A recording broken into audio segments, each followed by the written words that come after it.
Most people think their problem is discipline. They say things like, oh, I'm just not disciplined enough, or I need to get my shit together. But discipline has become this vague moral word we use when we don't actually know what's stopping us. And when you mislabel the problem, you end up trying to fix the wrong thing and feeling worse in the process. So, in this video, I want to talk about what people usually mean when they say they lack discipline and why it's never actually that. People usually think that discipline is a personality trait, right? Like if you have it, life works, and if you don't, well, you're lazy or you're unserious or you're, I don't know, stupid. And over time, discipline has become a character judgment and not an actual functional concept. It's considered the default explanation when effort doesn't convert into action. And there's three major issues that's stopping people from actually becoming more disciplined. Firstly, the most common one is the unclear problem. Because I often hear so many people saying, oh, I should do X, I should do Y, I should do Z. But they can't define or explain why, to what end, or what does success actually look like once you do this thing. And it's very important to realize that discipline does not operate on vagueness, it can't operate on abstract guilt. The second major problem is emotional resistance, not laziness, emotional resistance. It can be fear, it can be boredom, it can be overwhelm, it can be just identity friction where you feel like, oh, this isn't me, right? And when you're not really able to accept emotionally that you should be doing these things or working towards this thing, and you can't really give yourself a clear justification as to why, it becomes even more difficult to work towards this thing, right? You just shut down, and it can add a level of difficulty that you really can't seem to get past. But avoidance isn't always about effort, sometimes it's about the emotional cost.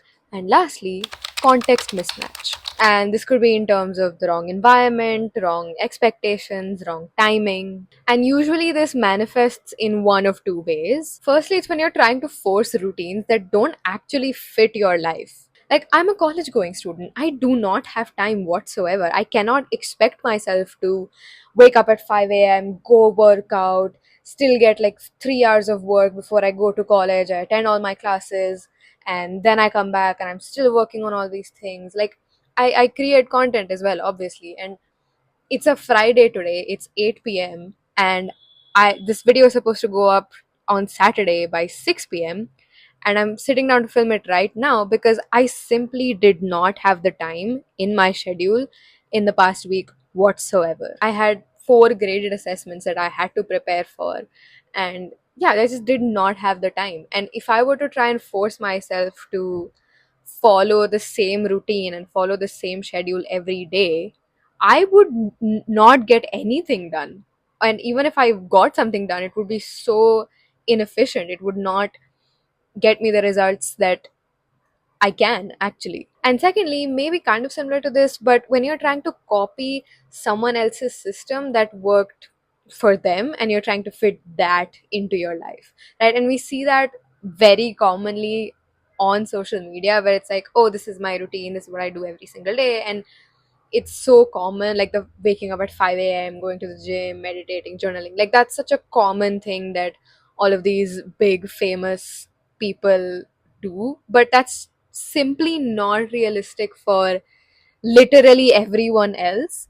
And it would be very stupid to kind of compare yourself to that standard, because they didn't always have that routine. They can now have that routine because they've done so much work and they now have the freedom and liberty to create a routine for themselves. But realistically for everyone else who are still doing regular jobs or have college or studies or whatever, you only have very limited time. And if you want to do these big things, you have to adjust it within that. Yes, you have to make sacrifices, but you don't have the kind of freedom they do. And it's very important you honestly acknowledge that with yourself, because ultimately what ends up happening is that most undisciplined people think they're undisciplined because they're trying to force themselves into structures that they don't actually fit in. And the worst part is, when you're calling it a discipline problem, it moralizes the issue. It shuts down curiosity and it creates shame instead of information.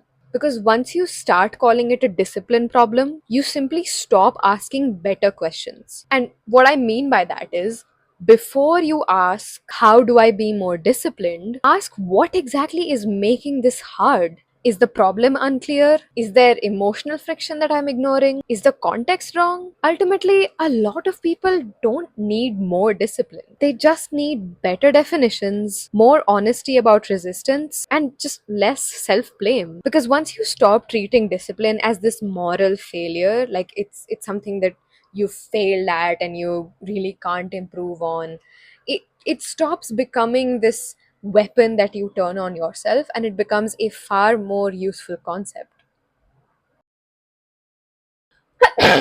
Forgotten how to speak. Not making any sense. Actually, I'm gonna restart.